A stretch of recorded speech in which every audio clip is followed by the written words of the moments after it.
Hello दोस्तों, आपका अपना YouTube channel science light and GK knowledge पर स्वागत है। आज हम लोग देखेंगे बायोलॉजी का एक most important chapter digestive system. क्या डाइजेस्टिव सिस्टम, पाचन तंत्र के बारे में।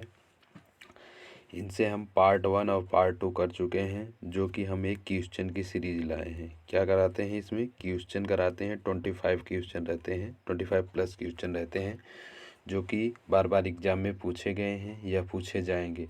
सभी क्वेश्चन इम्पॉर्टेंट हैं, सिलेक्टेड हैं। आप किसी भी एग्ज़ाम की तैयारी करें, RRB, LLP, SSC, railway, all government exam, सभी एग्ज़ाम के लिए मोस्ट इम्पॉर्टेंट सभी क्वेश्चन हैं। आज हम लोग पार्ट 3 कर रहे हैं। पार्ट 1 और पार्ट 2 कर चुके हैं। अगर आप वीडियो देखना चाहते हैं तो प्लेलिस्ट में है, जाकर देख सकते हैं। चलिए देखते हैं इसका पहला क्वेश्चन है, निम्नलिखित में से कौन एमिनो अम्ल मानव पोषक तत्व अर्ध अनिवार्य माना जाता है।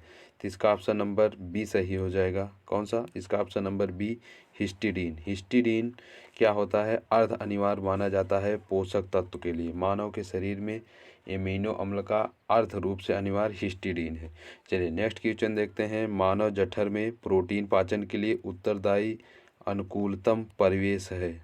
मानव जठर के लिए प्रोटीन पाचन के लिए अनुकूलतम परिवेश है। तो इसका ऑप्शन नंबर बी हो जाएगा, अम्लीय। अम्लीय आपको बता दें, HCl जो आपके पेट में पाया जाता है वो कैसा होता है? हाइड्रोक्लोरिक अम्ल, जो कि एक अम्लीय है। तो इसीलिए कह रहा है प्रोटीन जठर में प्रोटीन पाचक के लिए उत्तरदायी अनुकूल परिवेश है, तो यही अम्ल है। तो ये कैसा होता है? अम्लीय होता है। तो इसका ऑप्शन नंबर भी बी सही हो जाएगा। चलिए नेक्स्ट क्वेश्चन देखते हैं। नेक्स्ट क्वेश्चन है, कौन सा एंजाइम प्रोटीन को पेप्टोन में बदलता है। कौन सा एंजाइम है जो प्रोटीन को पेप्टोन में? इसका ऑप्शन नंबर ए हो जाएगा, ए, पेप्सिन। पेप्सिन जो आपके शरीर में एंजाइम पाया जाता है, ये क्या करता है? प्रोटीन को पेप्टोन में बदलता है। ठीक, चलिए नेक्स्ट क्वेश्चन देख लेते हैं। नेक्स्ट क्वेश्चन है, मानव तंत्र में निम्नलिखित में से कौन सा एक पाचक एंजाइम नहीं है। इसका ऑप्शन नंबर सी हो जाएगा, गैस्ट्रिक एंजाइम पाचक एंजाइम नहीं है। पेप्सिन, ट्रिप्सिन और टाइलिन ये आपके पाचक एंजाइम माने जाते हैं, जो कि आपके शरीर में पाए जाते हैं। इसका ऑप्शन नंबर सी सही हो जाएगा, गैस्ट्रिक एंजाइम आपके शरीर में पाचक एंजाइम नहीं है। चलिए नेक्स्ट क्वेश्चन देख लेते हैं। दूध को दही में स्कंदित करने वाला एंजाइम है। जो आप दूध खाते हैं उसको दही में स्कंदित करने वाला एंजाइम है। तो इसका ऑप्शन नंबर ए सही हो गया, रेनिन एंजाइम जो दूध को दही में परिवर्तित करता है। पेप्सिन अभी आपको बताएं प्रोटीन के लिए जिम्मेदार है। ठीक, इसका ऑप्शन नंबर ए सही हो जाएगा। चलिए नेक्स्ट क्वेश्चन देख लेते हैं। दूध प्रोटीन को पचाने वाला एंजाइम है, यही दुग्ध प्रोटीन को कौन पचाएगा? सी। इसका भी ऑप्शन नंबर सी हो जाएगा। क्वेश्चन थोड़ा घुमा दिया है बस, इसका भी ऑप्शन नंबर सी हो जाएगा। चलिए नेक्स्ट क्वेश्चन देखते हैं। नेक्स्ट क्वेश्चन है, दूध में कौन सा प्रोटीन शर्करा युक्त होता है। कौन सा प्रोटीन शर्करा युक्त होता है?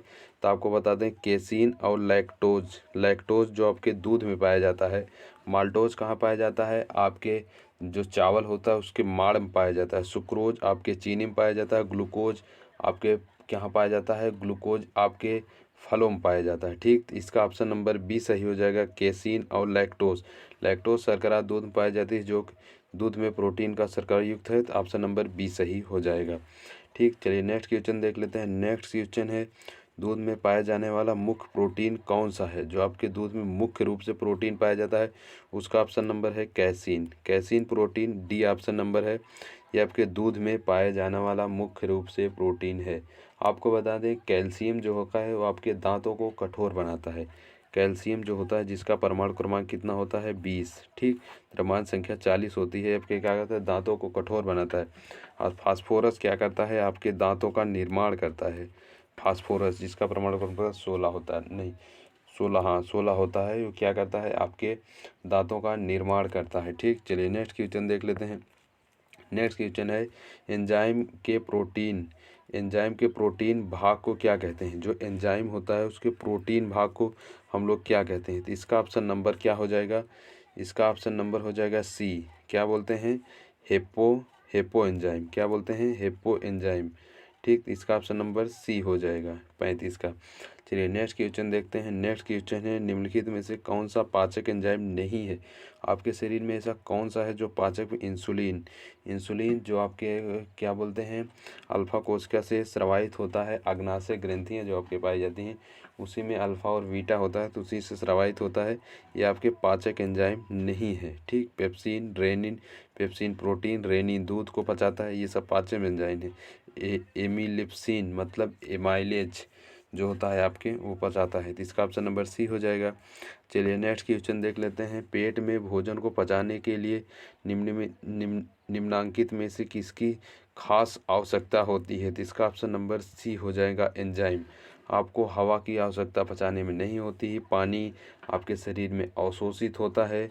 खनिज जो मिनरल्स आप खाते हैं ये भी पचता है, लेकिन एंजाइम पचाने में महत्वपूर्ण होता है। खनिज पचता है, तो इसका ऑप्शन नंबर 37 का ऑप्शन नंबर सी सही हो जाएगा। चलिए नेक्स्ट क्वेश्चन देखते हैं। ग्लूकोज को इथाइल एल्कोहल में कौन सा एंजाइम बदलता है? ग्लूकोज को इथाइल एल्कोहल में, ग्लूकोज जो होता है आपके शरीर में उसको इथाइल एल्कोहल में कौन बदलता है? इसका ऑप्शन सी हो जाएगा जाइमेज। जाइमेज एंजाइम आपके शरीर में ग्लूकोज को क्या करता है? इथाइल एल्कोहल में परिवर्तित कर देता है। चलिए नेक्स्ट क्वेश्चन देखते हैं। नेक्स्ट क्वेश्चन है, किस एंजाइम की उपस्थिति के कारण HIV अपना आकार अक्सर बदलता है, अक्सर बदल देता है? HIV क्या है? एक वायरस है। ठीक, किस एंजाइम के कारण ये अक्सर बदल देता है? तो इसका नाम है रिवर्स ट्रांसक्रिप्शन। इसका ऑप्शन नंबर ए हो जाएगा। रिवर्स ट्रांसक्रिप्शन एंजाइम है जो जिसके कारण ये बदल देता है। आपको बता दें क्या बोलते हैं, कार्बोहाइड्रेट। कार्बोहाइड्रेट ग्लूकोज का ग्लूकोज कार्बोहाइड्रेट ग्लूकोज का कार्बोहाइड्रेट जो होता है वो आपके शरीर में क्या करता है? भोजन को पचाता है। प्रोटीन जो होता है, प्रोटीन का पाचन अमीनो अम्ल में होता है। वसा का पाचन वसी अम्ल होता है। लार का पाचन स्टार्च में होता है। कार्बोहाइड्रेट का पाचन ग्लूकोज में होता है। ठीक, चलिए नेक्स्ट क्वेश्चन देख लेते हैं। नेक्स्ट क्वेश्चन है, मछली एक प्रथम श्रेणी का प्रोटीन है क्योंकि उसमें कौन सा पाया जाता है? मछली एक प्रथम श्रेणी का प्रोटीन है क्योंकि उसमें क्या पाया जाता है? तो इसका ऑप्शन नंबर भी ए सही हो जाएगा। आवश्यक एमिनो अम्ल। आवश्यक एमिनो अम्ल पाया जाता है प्रोटीन, ठीक, मछली में, इसीलिए वो एक आवश्यक प्रोटीन है प्रथम। चलिए नेक्स्ट क्वेश्चन देख लेते हैं। नेक्स्ट क्वेश्चन है आपके स्क्रीन पर, मुख में मंड मतलब स्टार्च, मुख में जो होता है आपके मुंह में स्टार्च का शर्करा में पाचन किसके द्वारा होता है? तो इसका ऑप्शन नंबर हो जाएगा बी टायलिन। टायलिन आपके एंजाइम में पाया जाता है आपके लार में। कौन कौन से? 3 एंजाइम निकलते हैं, LAT लाइपेज, एमाइलेज और ट्रिप्सिन। तो उसमें एक निकलता है टायलिन। टायलिन क्या करता है? ये आपके मंड और शर्करा को पचाता है। और पेप्सिन आपको प्रोटीन में पचाता है। लाइपेज जो आपके क्या बोलते हैं, लिपिड वसा को पचाता है। ठीक, चलिए नेक्स्ट क्वेश्चन देख लेते हैं। निम्न में से इसका ऑप्शन नंबर सी सही है 41 का। चलिए नेक्स्ट क्वेश्चन देख लेते हैं। निम्नलिखित में से कौन सा एक रेशेदार प्रोटीन है जो आपके रेशेदार प्रोटीन है? तो इसका ऑप्शन नंबर भी सी है, क्रिएटिन। क्रिएटिन रेशेदार प्रोटीन है। ठीक, एंजाइम आपको बताएं हैं LAT, याद रखिए, लाइपेज, एमाइलेज, ट्रिप्सिन। लाइपेज जो होता है ये फैट को पचाता है। एमाइलेज जो होता है एमाइलेज जो होता है स्टार्च को पचाता है। और ट्रिप्सिन जो प्रोटीन को पचाता है। पेप्सिन जो होता है वो आपके प्रोटीन को पचाता है। तो इसका ऑप्शन नंबर भी सही है, इसका बी। चलिए नेक्स्ट क्वेश्चन देख लेते हैं। नेक्स्ट क्वेश्चन है, कौन से अंग में उंगली के समान उभरी हुई संरचनाएं होती हैं जिन्हें दीर्घ रोम अथवा संरा कुमार कहते हैं? ठीक, रंधा कुमार कहते हैं, दीर्घ रोम या संगर कुमार कहते हैं। तो इसका ऑप्शन नंबर हो जाएगा सी, छोटी आंत। छोटी आंत के बारे में आपको बता दें, छोटी आंत जो होती है इसके बारे में आपको बता दें, इसकी लंबाई कितनी होती है? छोटी आंत की लंबाई होती है 6 से 7 मीटर, 6 से 7 मीटर के बीच होती है। ठीक, चलिए नेक्स्ट क्वेश्चन देख लेते हैं। नेक्स्ट क्वेश्चन है, मानव शरीर में पाचन का अधिकांश भाग किस अंग में संपन्न होता है? तो इसका भी ऑप्शन नंबर सी हो जाएगा, छोटी आंत। छोटी आंत में मानव पाचन का अधिकांश भाग संपन्न होता है। आपको बता दें पेट के बारे में, पेट के 3 भाग होते हैं, एक होता है कार्डियक, फंडिका और पाइलोरिक। ठीक। कार्डियक, फंडिका, पाइलोरिक, याद रखिएगा। पूछेगा क्वेश्चन में कार्डियक किसका भाग है, तो आपको बताना है अमाशय या पेट का। ठीक। और भोजन 4 घंटे तक इसी में रहता है, किसमें, पेट में। ठीक। पेट को हम लोग अमाशय कहते हैं। और पक्वासन और ग्रहणी छोटी आंत के भाग हैं। छोटी आंत के कौन कौन से भाग हैं, पक्वासन और ग्रहणी। पक्वासन और ग्रहणी छोटी आंत के भाग हैं। पेनक्रियाज को अमाशय बोलते हैं। ठीक। बड़ी आंत, इसकी लंबाई 101 से 2 मीटर होती है, लेकिन चौड़ाई इसकी ज़्यादा होती है, इसलिए इसका नाम बड़ी आंत है। बड़ी आंत में हम लोग पानी का अवशोषण कहते हैं। बड़ी आंत में कोई पाचन नहीं होता है, पाचन मुंह से प्रारंभ होता है, छोटी आंत में समाप्त हो जाता है। बड़ी आंत में पानी का अवशोषण होता है। चलिए नेक्स्ट क्वेश्चन देख लेते हैं। नेक्स्ट क्वेश्चन है, अधिकतर पोषक तत्व रक्त में कहाँ से अवशोषित होते हैं। जो आप पोषक तत्व खाते हैं वो अधिकतर कहाँ से अवशोषित, इसका नंबर छोटी आंत। छोटी आंत में अधिकतर बताया ना आपको, पाचन सबसे ज़्यादा छोटी आंत में होता है। शुरू मुंह से होता है। भोजन पेट में 4 घंटे तक रहता है। बड़ी आंत में पानी और सभी मिनरल्स का अवशोषण होता है। लेकिन अधिकतम पोषक तत्व रक्त में कहाँ से अवशोषित होते हैं, तो इसका ऑप्शन नंबर सी छोटी आंत हो जाएगा। चलिए नेक्स्ट क्वेश्चन देख लेते हैं। सिग्मोइड कोलन किसका एक भाग है, तो इसका ऑप्शन नंबर बी बड़ी आंत। बड़ी आंत का सिग्मोइड कोलम एक भाग है। बड़ी आंत के 3 भाग हैं, बड़ी आंत के 3 भाग हैं। आप लोग इसको कमेंट करके बताना बड़ी आंत के तीनों भाग के नाम। ठीक। चलिए नेक्स्ट क्वेश्चन देखते हैं, इसका ऑप्शन नंबर बी सही है। चलिए नेक्स्ट क्वेश्चन देख लेते हैं। नेक्स्ट क्वेश्चन है, मानव शरीर में सबसे बड़ी ग्रंथ है। सबसे बड़ी ग्रंथ आपको बता दें, इसका ऑप्शन नंबर सी हो जाएगा लीवर, लेकिन ये वायस्रावी ग्रंथ है। आपके अंतःस्रावी ग्रंथ में सबसे बड़ी है थायराइड। ठीक। सबसे बड़ी अंतःस्रावी ग्रंथ में थायराइड है, लेकिन सबसे बड़ी ग्रंथ पूछा है तो लीवर हो जाएगा, जो कि एक वायस्रावी ग्रंथ है। अंतःस्रावी ग्रंथियों से हम लोग क्या निकलते हैं, हार्मोन्स, लेकिन वायस्रावी ग्रंथियों से एंजाइम निकलता है।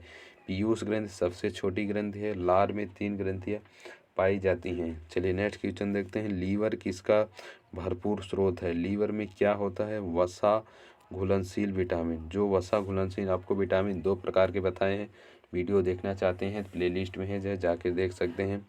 जिसमें विटामिन होता है, एक होता है वसा में घुलनशील, एक होता है पानी में घुलनशील। एक होता है वसा में, पानी में होता है बी और सी, और वसा में होता है ADE के। इसको ट्रिक से कीड़ा याद करते हैं। ये वसा में घुलनशील है, ये पानी में घुलनशील है। 6 विटामिन हैं, तो वसा में घुलनशील विटामिन के लिए लीवर भरपूर आवश्यक है, तो इसका ऑप्शन नंबर बी सही हो जाएगा। चलिए नेक्स्ट क्वेश्चन देख लेते हैं। नेक्स्ट क्वेश्चन और लास्ट क्वेश्चन है, निम्नलिखित में से कौन सा एक किसी भी पाचक एंजाइम का स्रावण नहीं करता है, तो इसका ऑप्शन नंबर ए हो जाएगा यकृत। यकृत कोई पाचक एंजाइम नहीं छोड़ता है। यकृत क्या करता है, पित्त रस का निर्माण करता है। लेकिन पित्त रस का निर्माण पूछे कि कौन करता है, तो यकृत, जो लीवर। लेकिन जमा कहाँ होता है, गॉल ब्लेडर में। ठीक, पित्ताशय में। लार एंजाइम आपको बारे में बताए हैं। तितली के आकार की आपके एक क्या बोलते हैं, एक ग्रंथ पाई जाती है। आप लोग कमेंट करके जरूर बताना उसका नाम। चलिए लास्ट क्वेश्चन देख लेते हैं। निम्न में से किसका संश्लेषण यकृत द्वारा किया जाता है। किसका संश्लेषण यकृत द्वारा किया जाता है, जिसका ऑप्शन नंबर ए हो जाएगा विटामिन ए। विटामिन ए का संश्लेषण यकृत द्वारा किया जाता है। हमने विटामिन पर एक वीडियो बनाया है, जिसमें हमने ADE के सभी के रासायनिक नाम, सभी के साइंटिफिक नाम, उसके स्रोत, उनसे होने वाली कमियां, सभी के बारे में बताया। अगर आप लोग देखना चाहते हैं तो जाकर जरूर देखिए, वीडियो बना है। और क्या बोलते हैं, ये थे लगभग 25 क्वेश्चन, और पार्ट 3 हम लोग इसका कर रहे हैं। पार्ट 1 और पार्ट 2 कर चुके हैं। अगर वीडियो देखना चाहते हैं प्लेलिस्ट में जाके देख लीजिए। पार्ट 1 में भी 25 क्वेश्चन, पार्ट 2 में भी 25 क्वेश्चन, पार्ट 3 में भी 25 क्वेश्चन कराए हैं। समय बहुत ज़्यादा नहीं लिए हैं, 25-25 क्वेश्चन का सेट किए हैं। लगभग बायोलॉजी का हम लोग 8 से 9 चैप्टर कर चुके हैं। सभी का मोस्ट इम्पॉर्टेंट क्वेश्चन वाली सीरीज चलाए हैं। ये वीडियो आप लोगों को अच्छी लगी तो इसे लाइक करें, शेयर करें और सब्सक्राइब करें। चैनल को ज़रूर, वीडियो देख लेते हैं आप सब्सक्राइब नहीं करते, सब्सक्राइब करिए। अभी आप लोग बहुत कुछ पढ़ाएंगे इसमें हम लोग इसके बाद फिजिक्स पढ़ेंगे, फिर केमिस्ट्री पढ़ेंगे, इसके बाद क्या बोलते हैं GK पढ़ेंगे। मोस्ट इम्पॉर्टेंट चैप्टर सब कराएंगे। वीडियो देखने के लिए आपका धन्यवाद।